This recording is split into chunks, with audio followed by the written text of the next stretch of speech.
Hey everyone, it's Albert Flynn DeSilver here again, author of Writing as a Path to Awakening from Sounds True. I'm coming to you with the weekly message. Thank you so much for tuning in. And it is July 2nd, 2019. And I am thinking that the most appropriate theme for the week is freedom. Independence Day is almost upon us. So I'm thinking a lot about freedom and what is true freedom. Freedom from, well, I mean, of course, there's collective freedom. There's social freedom as a country, as a culture. But that's not what I'm talking about. I'm talking about true personal freedom. Freedom from suffering. What does freedom from suffering really mean to you in your direct experience? If you think about, as human beings, in our minds, how we create these limitations, particularly for our creativity. I'm not good enough, I don't have the time. Who am I to write my story? All these thoughts that come up in our mind when we go to create something for the world. And you are creators. If you're listening to this, if you're watching this, you are a creator. Maybe you're a writer, maybe you're a sculptor, maybe you're a painter, maybe you're an entrepreneur. Who knows, you're creating something in the world to change the world in a positive way. And yet we're confronted with so many ideas, not only the idea for the particular thing that we want to create, but how it's going to be received in the world before we even create it. And so meditation, mindfulness is a way that we can free ourselves from these limitations of mind. And true freedom for me is freedom from suffering. Freedom from these limitations of mind and thoughts that we can get entangled with. And so this week, I want you to think about what freedom means to you, true freedom. And I'm not talking about like unwieldy desire of doing just whatever you want, whenever you want, because there's no collectivity in that. There's no contribution in that. True freedom, freedom from personal suffering, is woven in, is embedded with the understanding that we all have these thoughts, that we all have these limiting beliefs and opinions about the world that are largely untrue. They're made up, they're inventions in the mind.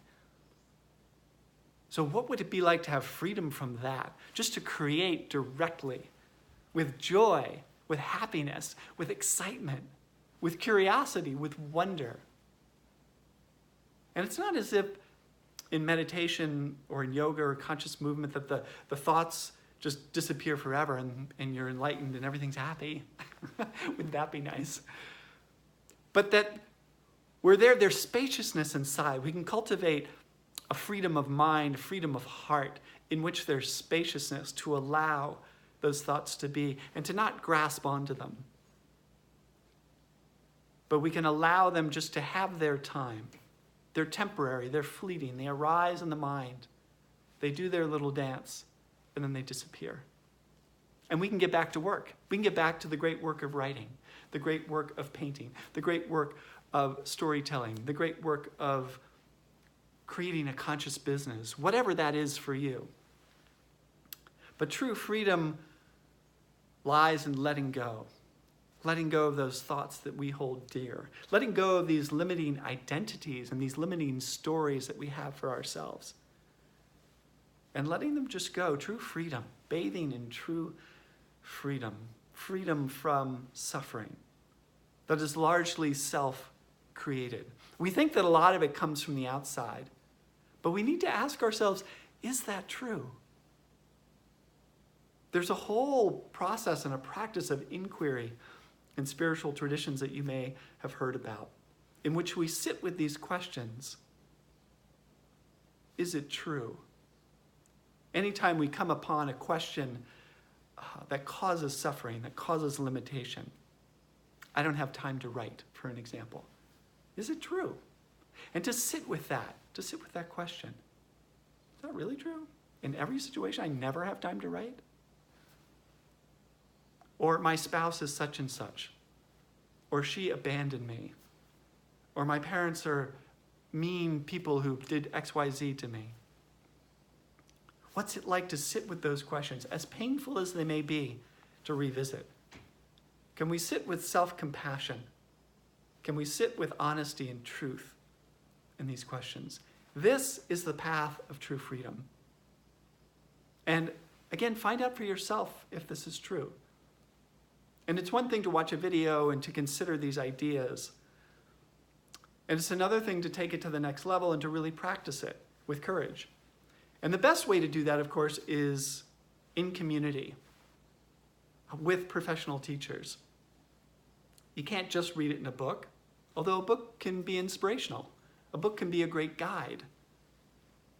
But to go on to retreat, to give yourself the gift of retreat or a workshop, a day long, whatever it is, and to sit with those questions and to experience true freedom on your own terms.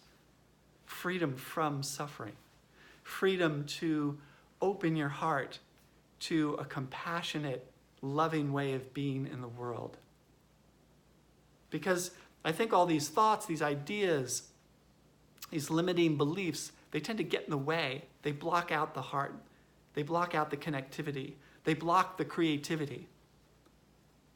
And what we want is access to that infinite wellspring of joy, that infinite wellspring of creativity that's within us. This is true freedom. And so this week I invite you to explore true freedom on your terms. And let me know how it goes. Feel free to reach out on Facebook. Write about it. Write about true freedom, what true freedom means to you. So I hope this serves you. Just a few thoughts on freedom this Independence Day. Have a safe and wonderful holiday. Thanks always for tuning in. Till next time, live well, love well, and write well, or create whatever you want well. And have fun doing it. With many blessings always. Thanks for tuning in.